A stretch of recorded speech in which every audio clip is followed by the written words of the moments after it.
गुरुदेव भगवान की जय। प्यारे कृष्ण कन्हैया लाल की जय। श्री लिंग महापुराण पूर्व भाग चल रहा है। आज है 35वां अध्याय।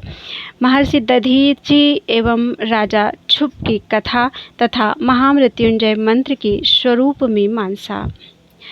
सनत कुमार बोले, हे सुव्रत मुनि, दधीचि ने समर में देवदेव नारायण को जीत कर राजा क्षुप के ऊपर अपने पैर से प्रहार क्यों किया, और उन महातपस्वी ने महादेव जी से अपनी हड्डियां वज्र तुल्य होने का वरदान किस प्रकार प्राप्त किया, और हे नंदीश्वर, जिस प्रकार आपने मृत्यु पर विजय प्राप्त की वह भी आप कृपा करके बताइए। नंदी कहते हैं, ब्रह्मा जी के पुत्र महान तेज वाले क्षुप नामक एक राजा हुए हैं। उन लोकपति क्षुप की मुनीश्वर दधीचि से मित्रता थी। कालांतर में उन क्षुप तथा दधीच के मध्य किसी बात के संदर्भ में विवाद हो गया।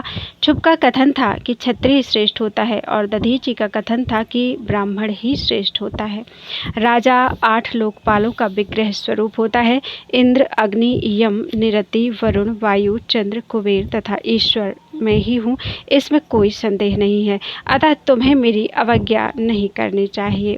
हे सुव्रत, वह राजा महान देवता होता है। अतः हे च्यवनपुत्र, हे महाभाग, तुम्हें मेरा अपमान कभी नहीं करना चाहिए, अपितु सर्वथा मेरी पूजा करनी चाहिए।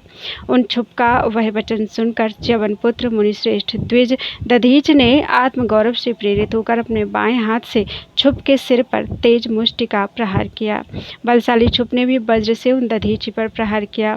पूर्व काल में राजा क्षुप ब्रह्मलोक में ब्रह्मा जी की छींक से उत्पन्न हुए थे। भगवान की प्रेरणा से असुरों के पराजय रूप कार्य के निमित्त इंद्र से उन्होंने वज्र प्राप्त किया था। अपनी इच्छा से ही नर होकर वे राजा बने थे। श्री युक्त, बलवान तथा तमोगुण युक्त इंद्र की भांति राजा क्षुप भी बलशाली थे, इसीलिए वे विप्रेंद्र दधीचि को जीतने में समर्थ हो गए। राजा क्षुप के वज्र प्रहार से निहत द्विज श्रेष्ठ दधीचि भूमि पर गिर पड़े। फिर अत्यंत दुखी होकर उन्होंने भृगुपुत्र मुनि शुक्राचार्य का स्मरण किया। देहधारियों में श्रेष्ठ शुक्राचार्य जी ने भी वहां पहुंचकर दधीचि मुनि के वज्र ताड़ित शरीर को अपने योग बल से यथावत जोड़ दिया। दधीचि के शरीर को पूर्व की भांति ठीक कर भार्गव शुक्राचार्य ने कहा, हे महाभाग दधीच, हे विप्रवर, ब्रह्मा आदि देवताओं से पूजित निरंजन देवाधिदेव उमापति शिव की सम्यक पूजा करके उन त्र्यंबक महादेव के अनुग्रह से अवध्य हो जाओ।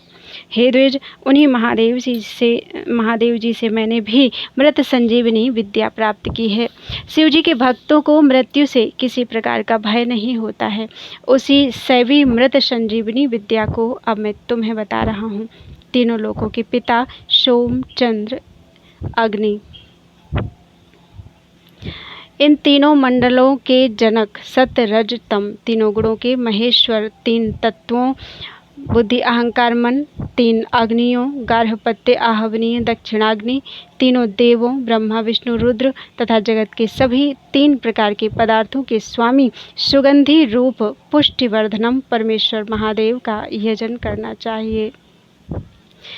सुगंधि रूप वह सूक्ष्म परमेश्वर सभी जगह समस्त जीवधारियों में, त्रिगुणात्मिका प्रकृति में, इंद्रियों में, अन्य देवताओं तथा गणों में उसी प्रकार अधिष्ठित हैं जैसे पुष्पों में गंध विद्यमान रहती है। हे द्विज श्रेष्ठ, चूंकि पुरुष रूप परमेश्वर की पुष्टि प्रकृति रूप है, हे सुव्रत, हे महामुने, अतएव वही परमेश्वर महत आदि से लेकर विशेष पर्यंत संपूर्ण जगत प्रपंच, विष्णु, ब्रह्मा, मुनियों तथा इंद्र आदि सभी देवताओं का पुष्टिवर्धन करता है। कर्म, तपस्या, स्वाध्याय, योग तथा ध्यान के द्वारा उन अमृत रूप महादेव का यजन करना चाहिए। जन्म मरण रूप बंधन से मुक्ति प्रदान करने वाले प्रभु शिव इस सत्य के द्वारा जीव को मृत्यु के पास से छुटकारा प्रदान करते हैं। सूर्य की किरणों से पककर अपने मूल बंध से स्वयं मुक्त हुए उर्वारुक की भांति वह जीव शिवाराधन के द्वारा सांसारिक बंधन से मुक्त हो जाता है। मैंने भी शिव जी से ही मृत संजीवनी मंत्र प्राप्त किया है। हे द्विज, जप करने, हवन करने, अभिमंत्रित जल का पान करने तथा दिन रात शिवलिंग के सानिध्य में बैठकर उसका ध्यान करने से मृत्यु का भय नहीं रह जाता। उन शुक्राचार्य का वह वचन सुनकर मुनि दधीच ने घोर तपस्या करके शिव की आराधना की, जिसके परिणाम स्वरूप उनकी हड्डियां वज्र तुल्य हो गईं।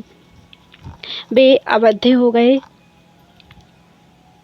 तथा उनकी सारी दीनता दूर हो गई।